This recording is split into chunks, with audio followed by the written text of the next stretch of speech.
Gênesis 13, a nossa leitura é do verso 1 ao verso 18.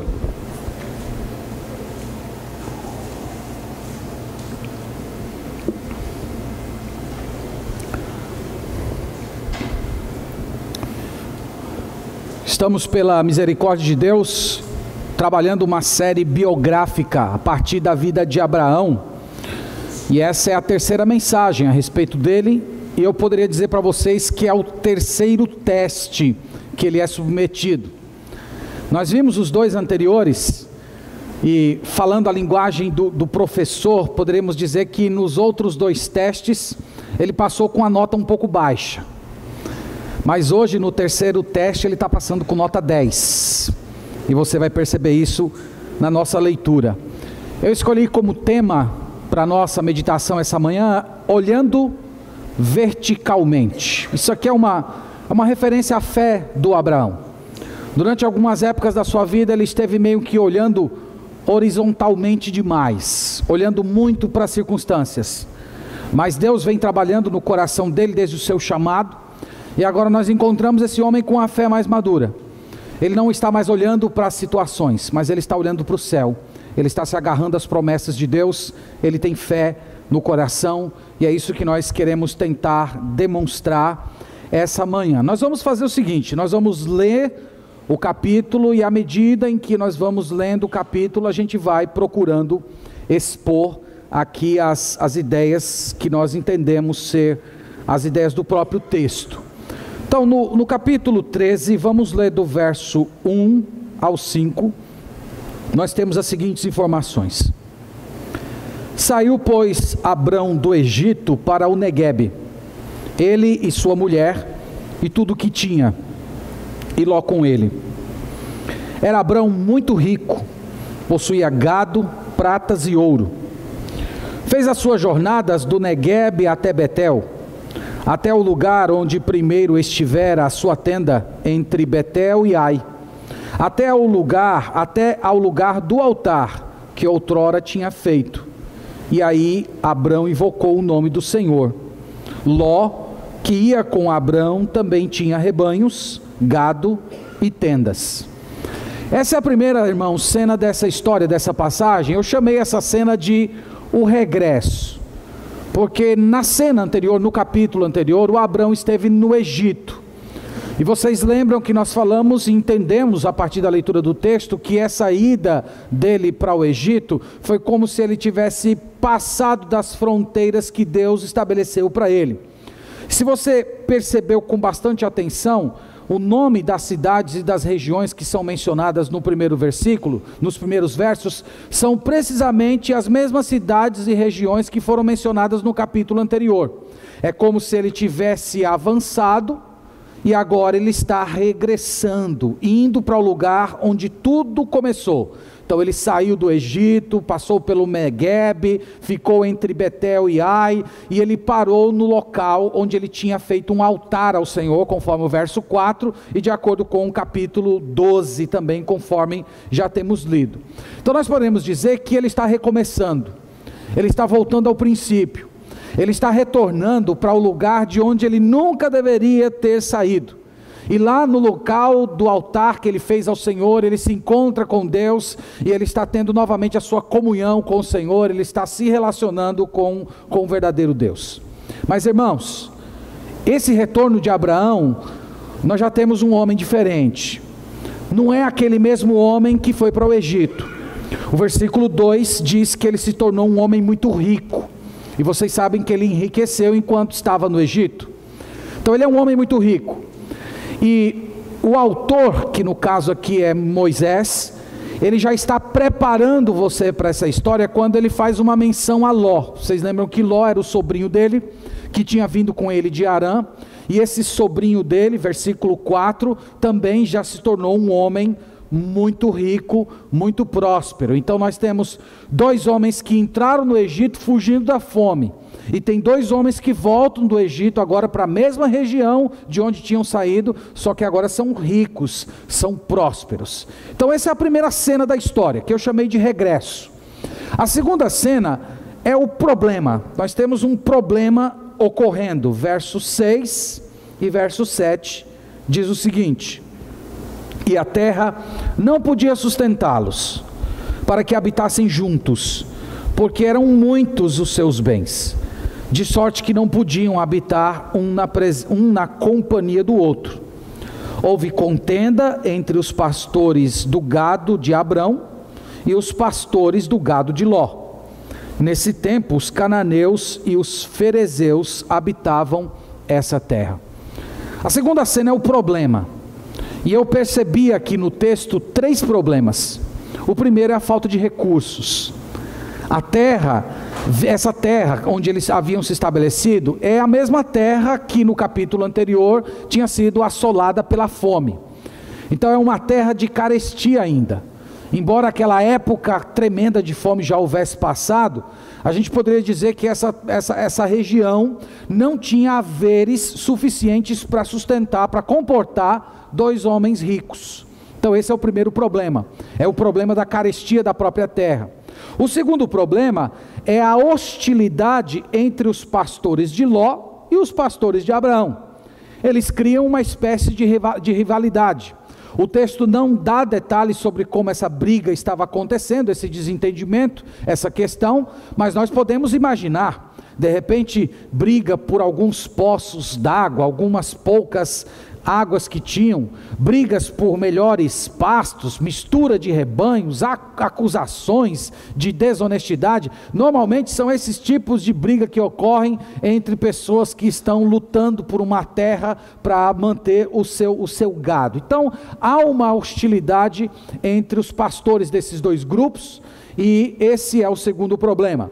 O terceiro é que eles não eram os únicos povos da terra, os únicos povos que estavam lutando por recursos. O final do verso 7 faz uma referência aos cananeus e aos ferezeus. Então você pode entender que havia uma disputa de terra entre os pastores de Ló, entre os pastores de Abraão, e aí já haviam ainda os cananeus, os ferezeus, que eram os povos daquela terra, que já haviam se estabelecido ali e que também ocupavam o seu espaço. Esse é o problema, essa é a segunda cena. E a terceira cena da história, do verso 8 ao 12, eu chamei de solução. Vamos ler a solução desse problema. Verso 8: disse Abrão a Ló: não haja contenda entre mim e ti, entre os meus pastores e os teus pastores, porque somos parentes chegados. Acaso não está diante de ti toda a terra? Peço-te que te apartes de mim. Se fores para a esquerda, irei para a direita. Se fores para a direita, irei para a esquerda. Levantou Ló os olhos e viu toda a campina do Jordão, que era bem regada, antes de haver o Senhor destruído Sodoma e Gomorra, como o jardim do Senhor, como a terra do Egito, como quem vai para Zoar. Então Ló escolheu para si toda a campina do Jordão e partiu para o oriente. Separaram-se um do outro. Habitou Abrão na terra de Canaã, e Ló nas cidades da campina, e ia armando as suas tendas até Sodoma. Ora, os homens de Sodoma eram maus e grandes pecadores contra o Senhor. Essa é a solução, irmãos, desse conflito que ocorreu nos versos anteriores. A solução partiu de Abraão. Abraão, ele se aproximou como um verdadeiro, irmãos, apaziguador. Ele chama o seu sobrinho e diz: nós não vamos brigar. Entre nós dois não vai haver briga. Entre os meus pastores e os seus pastores também não vai acontecer mais briga. Abraão inclusive lembra que os laços de família eram muito mais importantes do que ganhar lucro, do que ter dinheiro. Ele diz: nós somos irmãos, nós somos parentes chegados. Nós não podemos brigar por causa de bens. E disso segue-se uma proposta. Abraão falando para ele: vamos nos apartar, e eu dou o benefício de você escolher para onde você quer ir. E o local que você escolher, eu vou na direção oposta. Irmãos, aqui Abraão está dando um grande gesto de humildade e de fé em Deus. Porque se fôssemos agir pela lei, Abraão tinha todo o direito à prioridade. Primeiro porque ele era tio de Ló. Ló era uma espécie de um filho adotivo. O pai de Ló havia morrido e Abraão havia trazido aquele rapaz para perto dele. Ele era mais velho, ele era tio e ainda tinha funções de pai sobre aquele rapaz, portanto ele deveria ter toda a prioridade. Abraão também era o herdeiro da promessa e Ló sabia disso. Deus havia feito promessas a Abraão, e se Ló até aquele dia era um homem abençoado, ele era um abençoado porque, usando a linguagem da Bahia, ele pegou ponga no Abraão. Sabe o que é pegar ponga, né? Pegar carona. Ele estava sendo abençoado na bênção de Abraão. Ele prosperou no Egito, inclusive, por causa do próprio Abraão. Então ele tinha todos os motivos para requerer proeminência. Mas o que Abraão fez? Ele deu um passo atrás. Ele agiu de boa fé. Ele resolveu confiar no Senhor. Ele resolveu deixar que Deus resolvesse a questão. Aqui, irmãos, nós começamos a perceber a diferença do Abraão do capítulo 13 para o Abraão do capítulo 12. O Abraão do capítulo 12 é o Abraão medroso. É o Abraão que foge para o Egito sem a direção de Deus. É o Abraão que mascara fatos, conta meia-verdades para poder se poupar ou até ganhar uma grana. Aqui ele dá um passo atrás. Ele confia em Deus. Ele abre mão dos seus direitos. Ele está correndo o risco de levar um grande prejuízo, de perder gado, de perder bens, mas ele resolveu entregar tudo nas mãos do Senhor e deixar Deus dirigir a questão. Por outro lado, o Ló tem outra perspectiva. O Ló é governado pelas leis da terra, ele não é governado pela lei do céu. Ele é governado pelo princípio de se dar bem. Aqui nós já percebemos que ele, embora muito jovem, ele tem os seus olhos cerrados pela ganância. E não é à toa que no versículo 10, o autor faz uma referência aos olhos de Ló. Então quando Abraão faz a proposta, versículo 10 diz: levantou Ló os olhos. Isso aqui, irmãos, não está aqui à toa. Ele levantou os olhos, ele olha verticalmente. É como se ele tivesse de cabeça baixa, com muita raiva, pronto para discutir com Abraão. Quando Abraão fala assim: escolhe para onde você quer, ele levanta os olhos. Já viu aqueles desenhos animados em que o cifrão substitui os olhos e faz aquele barulho de caixa registradora? Plim! Esse foi os olhos dele. Ele levantou os olhos dele e ele olha. O que ele olha? O que os olhos dele veem? Ele vê a promessa de Deus, ele vê as bênçãos do Senhor, ele vê aquilo que Deus tinha falado que ia fazer na vida de Abraão e que ele poderia ser beneficiado nisso. Foi isso que ele viu? Era para isso que os seus olhos estavam voltados? Olha o que ele viu, versículo 10. Primeiro, ele viu a campina do Jordão, que era bem regada. Então ele olhou a campina do Jordão cheia de rios.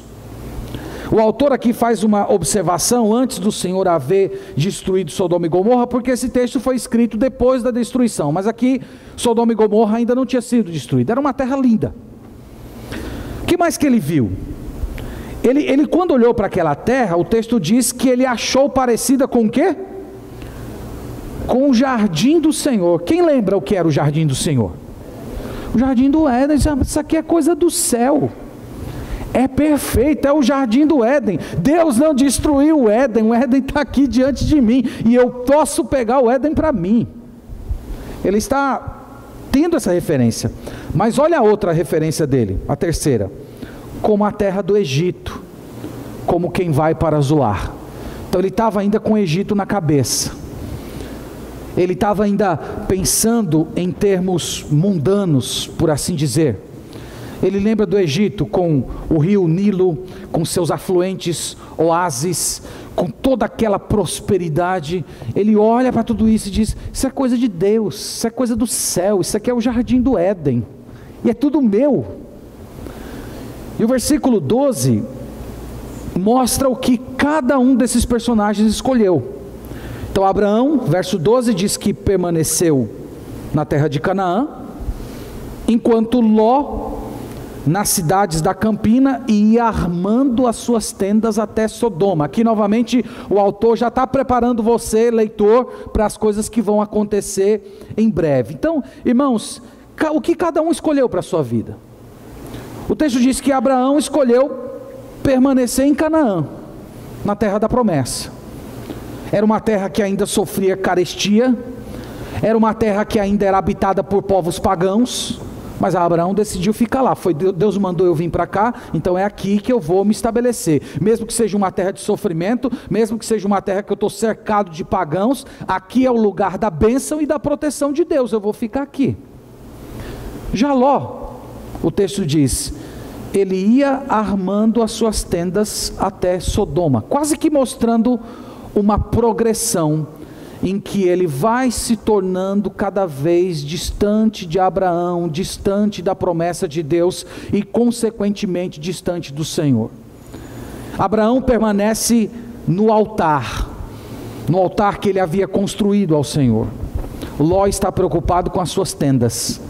Ló está preocupado em ganhar dinheiro, em se tornar um empresário rico, respeitável.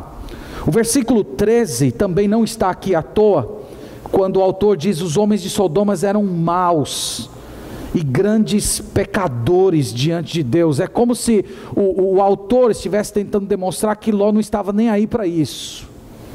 Ló não estava ligando se aqueles homens pecavam excessivamente, blasfemavam o nome do Senhor. Ele não estava preocupado com isso, ele estava preocupado em ter lucro, em ganhar dinheiro. Então nós poderíamos dizer que olha para a vida a partir dos valores horizontais: carreira, sucesso, dinheiro, poder, posição, honra humana. O outro olha a vida a partir do horizontal: a promessa de Deus, a palavra de Deus, a vontade de Deus, a honra a Deus. São dois homens que vão por caminhos diferentes. A última cena, irmãos, dessa passagem eu chamei de conforto, porque de fato Deus vem confortar o coração do velho Abraão. Vamos ler verso 14 até o verso 18. Disse o Senhor a Abrão, depois que Ló se separou dele: ergue os olhos e olha desde onde estás para o norte, para o sul, para o oriente e para o ocidente, porque toda essa terra que vês, eu te darei a ti e a tua descendência para sempre. Farei a tua descendência como o pó da terra, de maneira que, se alguém puder contar o pó da terra, então se contará também a sua descendência. Levanta-te, percorre essa terra no seu comprimento e na sua largura, porque te darei. E Abrão, mudando as suas tendas, foi habitar nos carvalhais de Manre, que estão junto a Hebrom, e levantou ali um altar ao Senhor. Amém. É possível que depois de todo esse confronto e a própria separação, Abraão estivesse triste, bem desgastado por todos aqueles problemas que ele teve com o seu sobrinho. E foi nesse momento, irmãos, que Deus apareceu a ele e falou com ele, e reanimou o seu coração. E Deus reanimou o coração de Abraão do mesmo jeito que Ele continua reanimando o nosso coração hoje, lembrando as suas promessas, lembrando aquilo que Ele já fez e aquilo que Ele prometeu que ainda vai fazer. Então Deus reanima ele. Primeiro Deus diz: erga os olhos. É a segunda vez que os olhos são levantados nessa história. Primeiro foram os olhos cobiçosos do Ló. Agora nós temos os olhos da fé. Levanta seus olhos, olha aí, toda essa terra. Essa terra é tua. Essa terra será dos seus descendentes para sempre. Os seus descendentes serão muito numerosos. Eu creio que Deus falou isso porque Abraão tinha praticamente terminado de romper o seu último laço familiar. E talvez por aquele apego de ter rompido com o seu sobrinho, a única ligação familiar que ele tinha, Deus está dizendo para ele: eu tenho uma grande família para você, você não está perdendo. Sua família vai ser grande, sua família vai ser inumerável. E vocês sabem pelo Novo Testamento que essa família que Deus está prometendo a Abraão, não é apenas a família do povo judeu, do povo hebreu, mas são todos aqueles que andam na fé do Abraão. Então, portanto, nós que estamos aqui hoje ouvindo a palavra de Deus, nós também somos parte dessa promessa e dessa família. E Deus está dizendo, isso tudo é seu. E aí Deus dá uma ordem, levanta e começa a viajar, vai por essa terra, cada extremidade dela, cada complexidade dela, viaja por ela, ela é sua, ela será dos seus descendentes. E o que Abraão fez, irmãos? Abraão creu, Abraão acreditou na promessa de Deus, e ele começou a sua peregrinação, indo por cada extremo daquela terra. Você consegue imaginar ele chegando e vendo aqueles povos pagãos, cananeus, ferezeus, jebuseus, amorreus, são 7 nações que viviam naquela região. Ele olhando aqueles povos poderosos, com seus exércitos, com as suas cidades fortificadas, ele olhando para tudo aquilo, dizendo, vai ser dos meus filhos, Deus vai desalojar todos vocês, os meus herdeiros vão ter essa cidade, vão ter essa terra. Ele creu nisso. E a prova disso tudo é que ele termina o versículo 18, levantando um altar ao Senhor. Levantar um altar ao Senhor nada mais é do que um gesto de adoração. Deus falou com ele, ele creu e ele adorou. Ele acreditou que de fato aquilo era a verdade de Deus. Então nós poderíamos dizer que são 2 caminhos diferentes. Ló, na euforia de se tornar o maior empresário do agronegócio da antiguidade, desbravando fronteiras, abrindo novas tendas, mas ele não tinha um altar, ele não tinha um lugar de adoração, ele não estava na presença do Senhor, enquanto Abraão escolheu ficar com prejuízo, mas ficar no lugar da promessa de Deus, agarrado pela fé ao Senhor. A gente poderia dizer que nesse sentido, Abraão ele prefigura o Senhor Jesus Cristo, que num primeiro momento é humilhado, mas depois é exaltado. Pois bem, meus irmãos, que lições nós podemos aprender dessa história? Eu tenho 3 lições para compartilhar com vocês e depois nós vamos orar. A primeira lição que eu entendo do capítulo 13 é que nós precisamos aprender a lidar com as tentações da prosperidade. Capítulo 13 é a história de dois homens prósperos, 2 homens ricos. Eles tiveram as mesmas tentações. Pessoas abastadas, pessoas abençoadas por Deus com riquezas, elas têm certas tentações que lhes são particulares. Os 2 tiveram as mesmas tentações. No entanto, um continuou fiel, um continuou crente, um continuou crescendo em santidade, em fé, em confiança em Deus. Um confiava no Senhor, não confiava no dinheiro que Deus tinha dado a ele, tanto que ele se dispôs até perder o seu dinheiro para ficar bem com seu sobrinho. O outro se distanciou de Deus. A prosperidade fez com que ele se tornasse mundano. A gente poderia dizer que um foi se tornando cada vez mais amigo de Deus, enquanto o outro foi se tornando cada vez mais inimigo de Deus. E como é que eu posso dizer que ele foi inimigo de Deus? Porque Tiago 4,4 diz que a amizade do mundo se constitui inimizade contra Deus. Aquele que quiser ser amigo do mundo, constitui-se inimigo de Deus. Então quando ele se distancia do homem da promessa, quando ele não tem mais um altar para buscar o Senhor, ele está se distanciando e se tornando um inimigo de Deus. Irmãos, a maioria dos crentes em Jesus sabe lidar com as tentações da adversidade, mas poucos sabem lidar com as tentações da prosperidade. No momento da adversidade, as pessoas correm para o Senhor, dobram os joelhos, reavaliam a vida cristã, reavaliam toda a vida, se consagram, oram, jejuam, clamam por oração, chamam um exército de pessoas para ficar perto e levantar intercessões, clamores aos céus. Mas muitas pessoas, quando colocadas na prosperidade, elas vão se tornando autossuficientes, arrogantes, lentas em obedecer ao Senhor, sobremaneira apegados aos bens, e muitas vezes se tornando mundanos nos seus valores. Aos poucos vão se armando suas tendas longe de Deus, longe da verdade de Deus, longe dos padrões da Sagrada Escritura. Meus irmãos, tem tanta gente buscando o paraíso da prosperidade, mas estão encontrando no fim um inferno de tormentos para si e para a sua própria família. Então fica essa advertência para a gente aqui.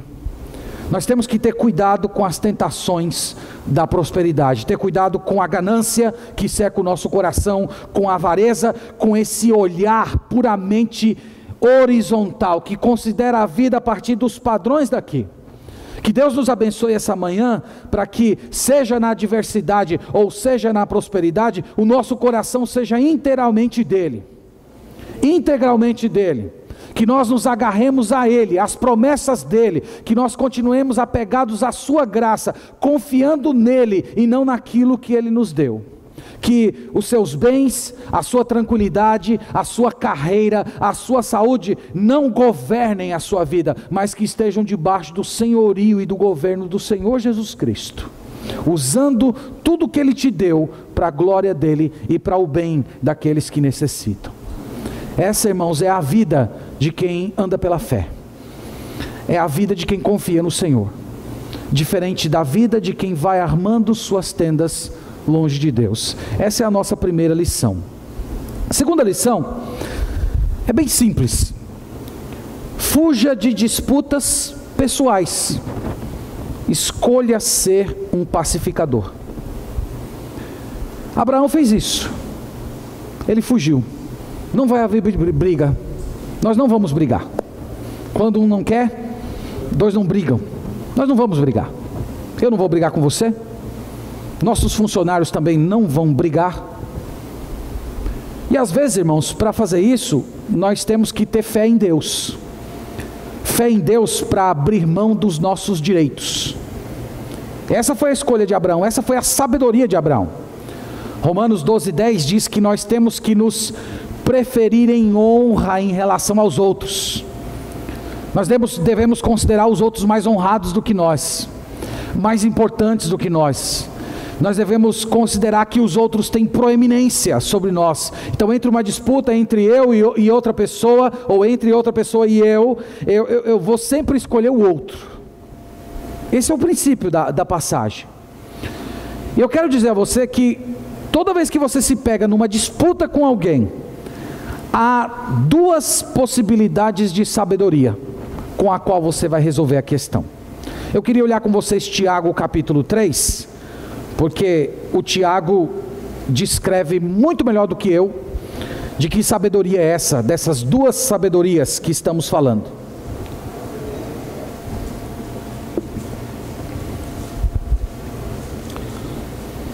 Tiago 3.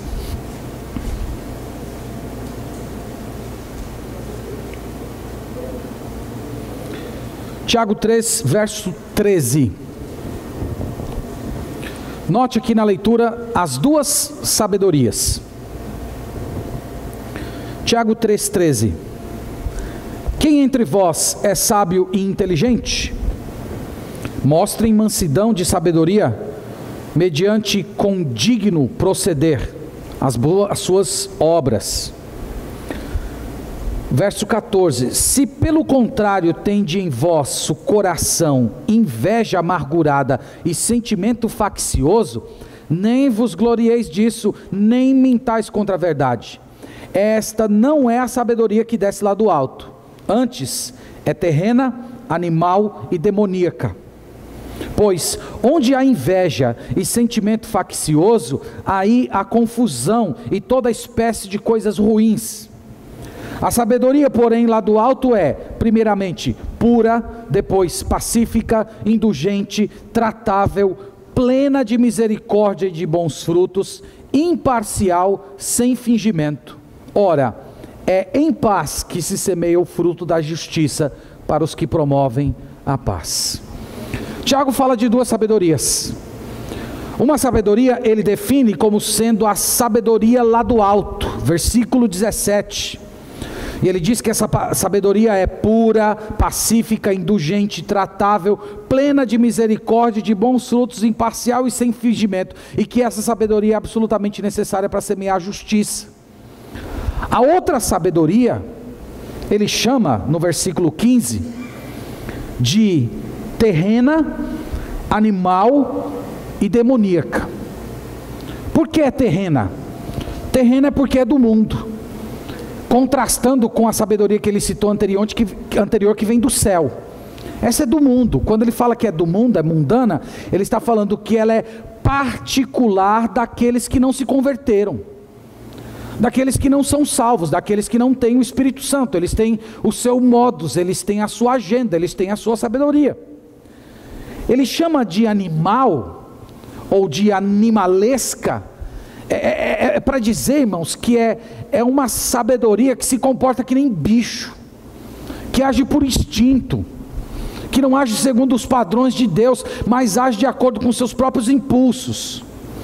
E ele chama de demoníaca, e demoníaca aqui já está se autodefinindo. Não é do céu, é coisa de demônio. Então tem duas sabedorias. E eu quero dizer a você essa manhã que em qualquer disputa que você se mete, você, mesmo que inconscientemente, vai adotar uma dessas duas sabedorias. E para nossa tristeza e derrota, a maioria de nós não opta pela sabedoria do alto. Nós optamos pela mundana, pela animalesca e pela demoníaca. Em outras palavras, nós resolvemos os nossos conflitos que nem mundanos. Nós resolvemos os nossos conflitos brigando que nem bicho, agindo por instinto, em vez de ser honrados por Deus, aplaudidos pelos demônios, os demônios fazendo uma roda ao seu redor, como quando éramos crianças e nas brigas infantis se juntavam lá as crianças ao redor e ficavam gritando: briga, briga, briga, briga. Tem gente que resolve dessa maneira. Será que essa aqui não é a explicação para o fato de que você sempre está metido numa briga? Você não se dá bem com seu cônjuge, vocês vivem em pé de guerra dentro de casa, sem se respeitar, brigando a todo instante. Será que essa não é a explicação para o fato de que você não consegue se relacionar com seus filhos, com seus vizinhos, com seus colegas de trabalho? Será que essa não é a explicação para o fato de que você sempre vive metido em algum tipo de controvérsia na internet, com uma sabedoria partidária, como diz aqui Tiago? Meus irmãos, nós precisamos urgentemente da sabedoria do alto.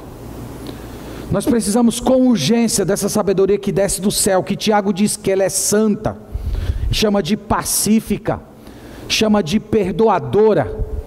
Tratável, ele quer dizer que ela é polida, ela é educada, ela é cheia de misericórdia, ela não toma partidos, ela é apartidária, ela não é falsa.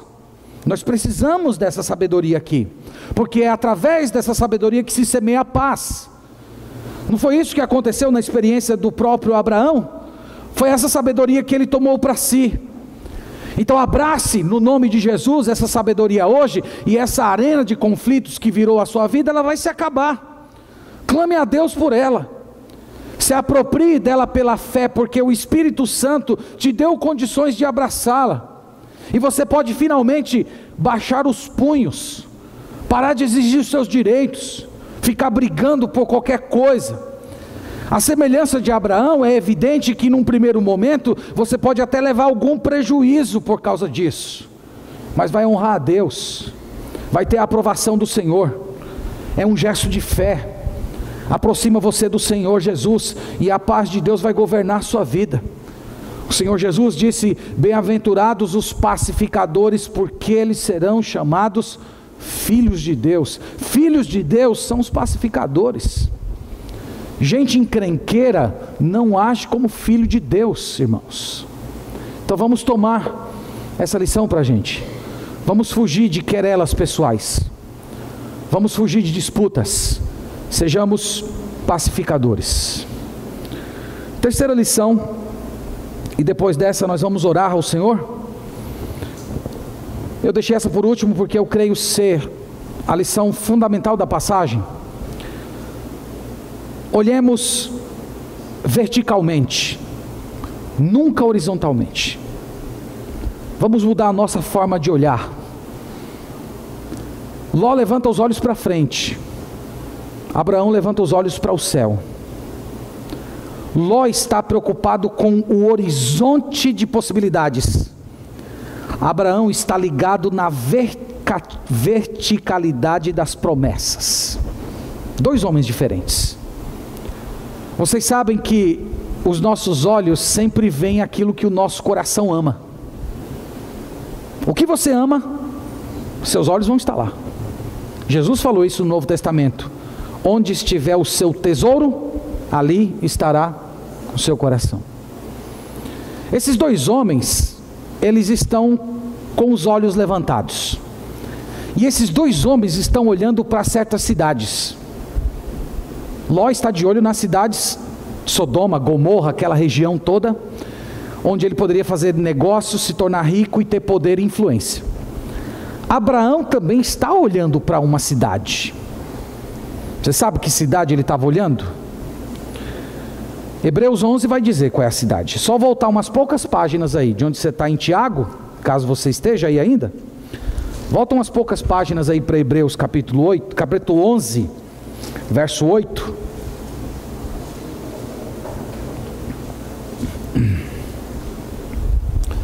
E você vai ver que Abraão também tinha uma cobiça por uma cidade, só que eu vou chamar essa cobiça aqui respeitosamente de uma santa cobiça. Hebreus capítulo 11,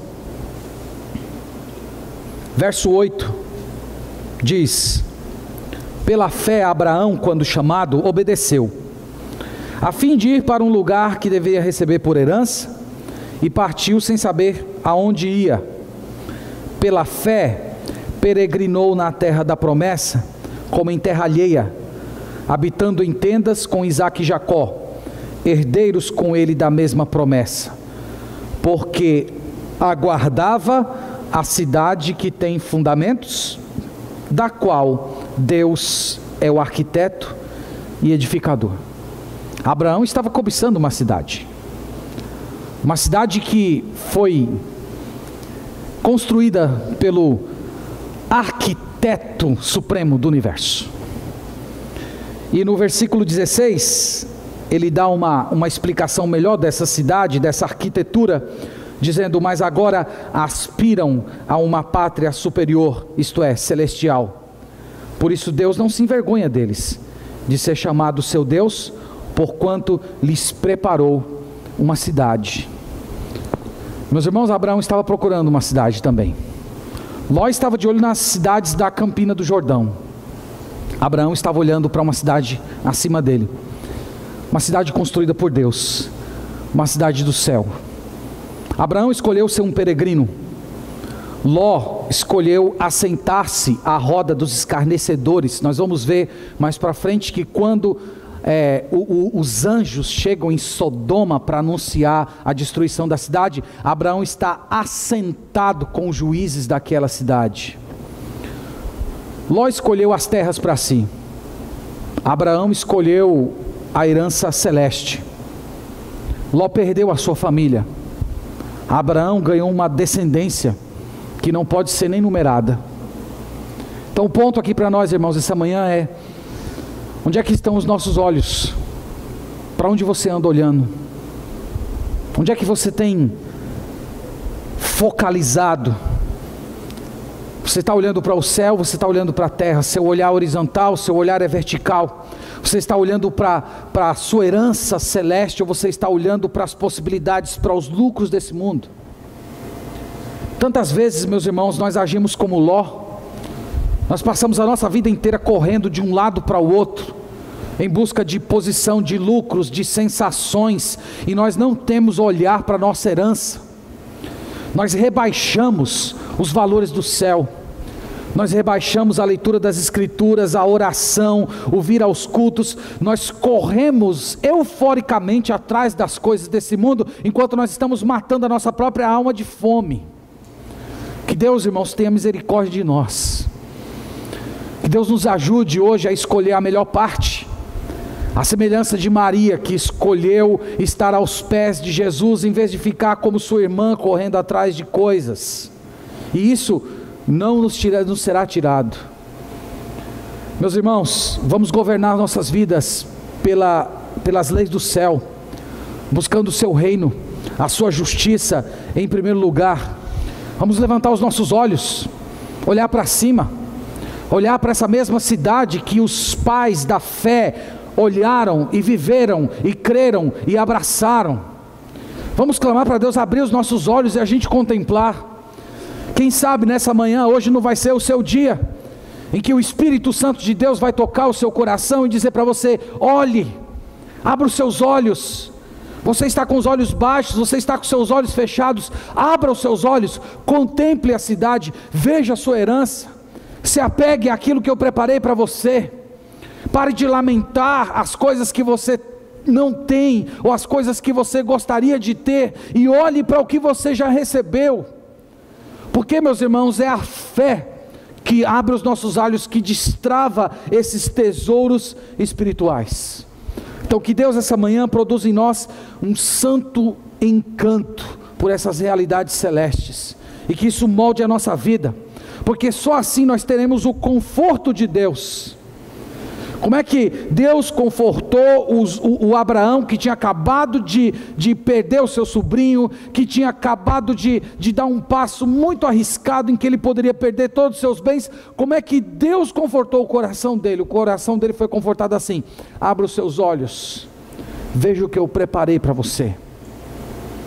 Você está vendo essa terra aqui, Abraão? Essa terra é apenas um símbolo, um prelúdio, uma antecipação de uma outra terra, de um outro lar, de uma outra cidade superior. E Abraão, irmãos, creu nisso, e é por isso que ele é chamado o pai da fé. Ele foi um homem que viveu pela fé. E esse é o grande apelo dessa passagem para nós que estamos aqui quase 4.000 anos depois de Abraão. Nós precisamos dessa mesma fé para crermos que as coisas que não vemos são melhores do que as coisas que vemos, que as coisas do céu são melhores que as coisas da terra, que as coisas eternas são melhores que as passageiras. Então, meus irmãos, no nome de Jesus, vamos olhar para o céu, vamos manter a nossa perspectiva, vamos lembrar da nossa identidade, quem somos. Nós somos o povo de Deus. De onde nós viemos? Nós viemos do céu, nós nascemos do céu, nós nascemos da água e do Espírito. E para onde nós vamos? Nós vamos para Canaã celestial. Nós vamos herdar essa cidade, nós vamos herdar novos céus e nova terra, na presença de Deus. E meus irmãos, se essa manhã Deus abrir os nossos olhos, e nós conseguirmos ver essas realidades de forma palpável, a nossa vida vai mudar. Nós vamos reformular nossa existência. Nós não vamos olhar mais para as coisas desse mundo com os mesmos olhos. As nossas escolhas vão ser transformadas, os nossos prazeres vão ser redirecionados, os nossos valores vão ser refeitos.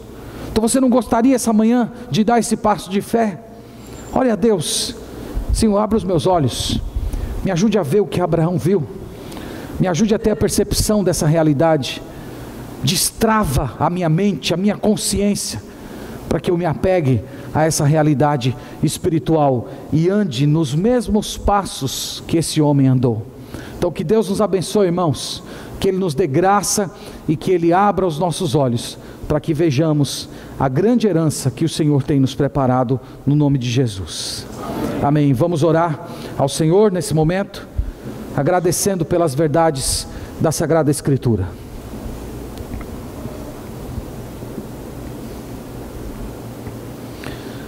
Senhor, nós estamos juntos aqui orando a Ti, no nome de Cristo.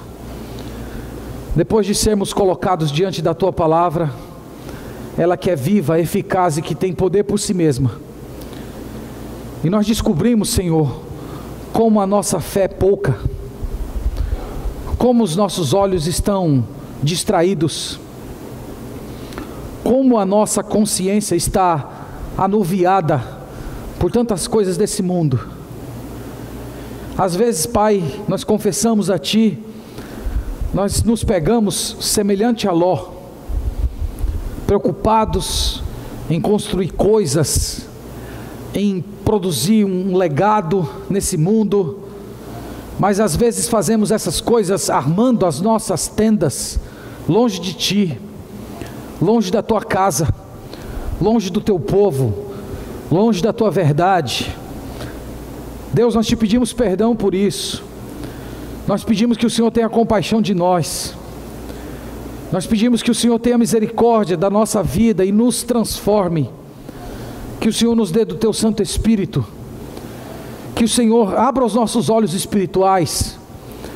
Do mesmo jeito, Senhor, que um dia o Senhor destravou a alma de Abraão, para que ele não olhasse apenas para a terra de Canaã, que estava cheia de carências e habitadas por povos pagãos, mas que ele visse, além disso, a santa cidade, a nova Jerusalém, a pátria celestial.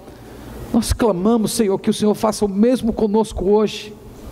Tu és o mesmo Deus, Tu tens prazer em fazer isso.